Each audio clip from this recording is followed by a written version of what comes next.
ایک چور جس کا پولیس پیچھا کر رہی تھی چھپتے چھپاتے ایک گھنے جنگل میں پہنچ گیا۔ چور کسی طرح پولیس کو چکما دینے میں کامیاب ہو چکا تھا، لیکن پولیس اس چور کو گھنے جنگل میں بھی تلاش کر رہی تھی۔ جب چور کو یہ بات سمجھ میں آئی کہ پولیس اس کا پیچھا کر رہی ہے، چور جنگل کے سب سے اونچے درخت کو تلاش کر کے اس پر چڑھ گیا اور خود کو درخت کی ٹہنیوں میں چھپا لیا۔ پولیس اس چور کو تلاش کرتے ہوئے اس درخت کے نیچے پہنچ گئے، لیکن پولیس کو درخت کی ٹہنیوں میں چھپا ہوا چور نظر نہیں آیا، اس لیے پولیس وہاں سے آگے بڑھ گئے۔ جب چور نے درخت سے اترنے سے پہلے ادھر دیکھا تو اس کی نظر قریب کے ایک درخت کی ایک ٹہنی پر بیٹھے ہے ایک پرندہ کی طرف پڑی، جس کے منہ میں ایک چھوٹا سا مردہ مینڈک تھا۔ وہ پرندہ ٹہنی کے نیچے کی طرف دیکھتا ہے اور پھر مردہ مینڈک درخت کے نیچے گرا دیتا ہے۔ اس کے بعد وہ پرندہ وہاں سے چلا جاتا ہے۔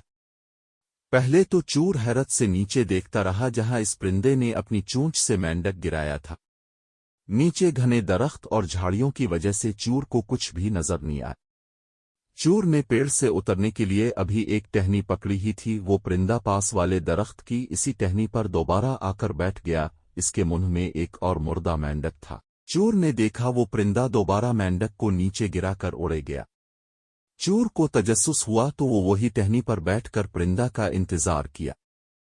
جب تیسری مرتبہ پرندہ واپس آیا اور پرندے نے ٹہنی سے مینڈک نیچے گرا تو چور جلدی پیڑ سے اترا اور اس جگہ پہنچا جہاں پرندہ بار بار مردہ مینڈک پھینک رہا تھا۔ چور کو گھنے درختوں کے بیچ ایک چھوٹا سا گڑھا نظر آیا جس میں ایک بڑا سا اژدہا منہ کھولے بیٹھا ہے۔ چور کو حیرت ہوئی، چور نے غور سے دیکھا تو پتا چلا وہ اژدہا اندھا ہے۔